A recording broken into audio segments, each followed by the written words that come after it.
ಕನ್ನಡಿಗರ ಮೇಲೆ ಮಹಾರಾಷ್ಟ್ರ ದೌರ್ಜನ್ಯಕ್ಕೆ ಖಂಡನೆ. ಸಂಜೆ 6 ಗಂಟೆಯವರೆಗೆ ಕರ್ನಾಟಕ ಬಂದ್. ವಾಟಾಳ್ ನಾಗರಾಜ್ ನೇತೃತ್ವದಲ್ಲಿ ಜಾಥಾ.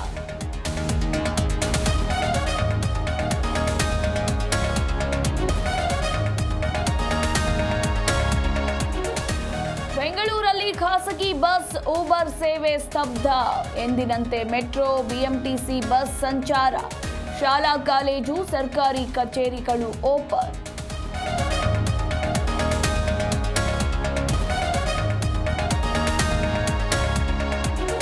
ವಿಧಾನಸಭೆ 2 ಸದನಗಳಲ್ಲಿ ಹನಿ ಟ್ರ್ಯಾಪ್ ಸದ್ದು. ಸ್ಪೀಕರ್ ಮೇಲೆ ಪೇಪರ್ ಎಸೆದ ಶಾಸಕರು ಸಸ್ಪೆಂಡ್. ಗದ್ದಲದ ನಡುವೆ ಹಲವು ವಿಧೇಯಕಗಳ ಅಂಗೀಕಾರ.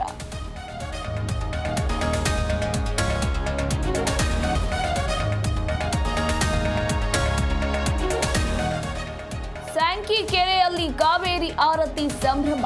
ಜೀವ ಜಲಕ್ಕಾಗಿ ಕೆಆರ್ಎಸ್ನಲ್ಲೂ ಕಾವೇರಿ ಆರತಿ. ನೀರಿಲ್ಲದೆ ಪರಮಾತ್ಮ ಇಲ್ಲವೆಂದ ಡಿಕೆಶಿ.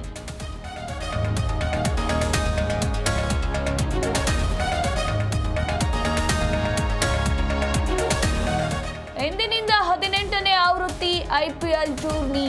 ಟ್ರೋಫಿ ಗೆಲ್ಲಲು 10 ತಂಡಗಳಿಂದ ಕಾದಾಟ.